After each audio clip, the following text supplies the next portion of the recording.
All right, so on the other side, I went ahead and I've got it completely done. It's spinning free now. I am going to show you this one more in detail. I had to take the two bolts here holding the intake manifold on. I'll have to take these two bolts and these two bolts out to take the head off. But there's a lot of like heat shields. This is the carburetor mounting bracket for like your linkage right there.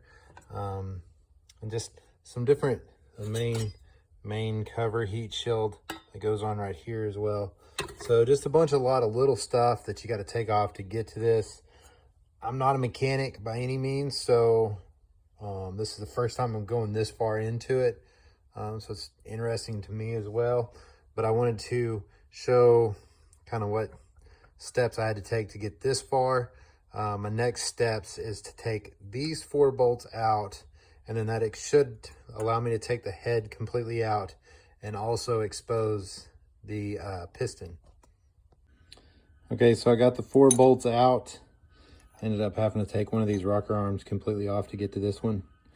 Now, this just slides out freely. And as you can see,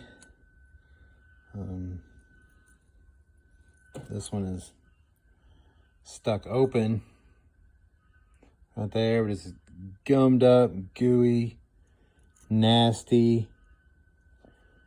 Gasket was kind of just caked on right there, but it actually peeled off in one piece.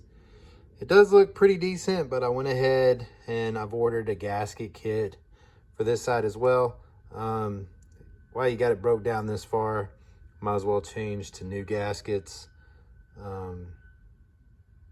That way you don't have problems in the future. Okay, so what I did is, this is the valve that was stuck open. I just took a socket and a hammer and tapped it in to where it was fully closed in, because you have to get to where you can push in on this spring to pull this little clip out inside here. All right, it was a booger, but I got the compression spring and pin out. Now I got to drive this out so I can get it cleaned up and buffed up. All right, so I got it. The valve drove out, and as you can see, it's like heavily gummed up and a whole lot of carbon buildup. That's where it's supposed to seal up. I mean, you can just see all this is just really hard carbon, gummed up, gooed up. This would be on the intake side, I believe is what they call it. It's kind of where the carburetor, the fuel, everything gets mixed in. So I believe it's called the intake side. Again, I'm not a mechanic, so take this at face value. I'm just trying to get into it as best I can and see if I can get it running. But it's just got a whole bunch of carbon buildup. I'm going to take a little Dremel with a little wire brush. Come on, focus in. With a little wire brush right there. And try to buff it all up and see if I can get it cleaned up and put it back together. All right, so I was able to get the valve all cleaned up. Buffed up good with that little wire wheel. The little wire wheel's good enough. I don't think it did any damage to it. I also cleaned the head up really well, as good as I could get it. See down inside there, as much of the goo as I could get gone, I got gone. This actually slides in there real easy now, so I shouldn't have a problem with the lifters or the push rods pushing it. Anyways, really pleased with how that came out. Anyways, I'm going to start putting this head back together. Now, I can push these in freely, both of them in freely, so pretty relieved with that. This is where the head assembly goes on, and then this is the actual piston. I also took the time to go ahead and clean this. Again, I'm going to include pictures, but I took the time to clean this. I really cleaned this off good. It was pretty nasty all the way around, especially the intake side was pretty gummy and gooey. Not real for sure, but I think maybe some old stale bad gas that was in the tank from it sitting for so long. Maybe a little bit of the culprit as to why this stuck, because it was just gooey and gummy. I am going ahead and put new gaskets for the head on.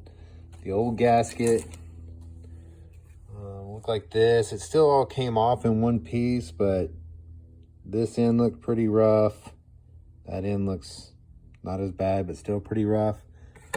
So I am going to put in some new gaskets. I do want to point out how much beefier the new gaskets for it look.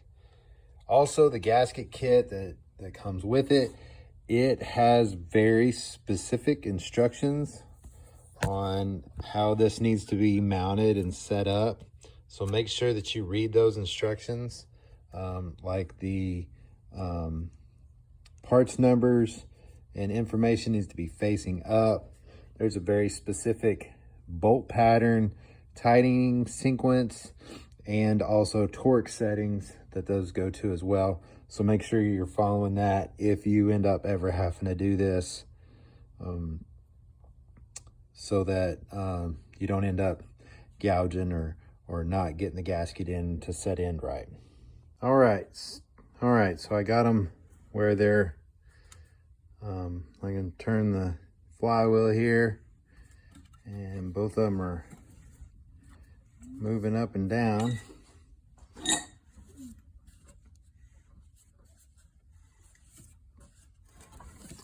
So they are free now. I was really hoping with one of my boneyard mowers that I would find new valves, rods, the push rods, but I was unsuccessful. All of them were slightly different size than the ones these had. So I did have to take the bent one here. This is the other side's bent one, and straighten it out. Against my better judgment, I did it. We'll see how it goes and how long it lasts.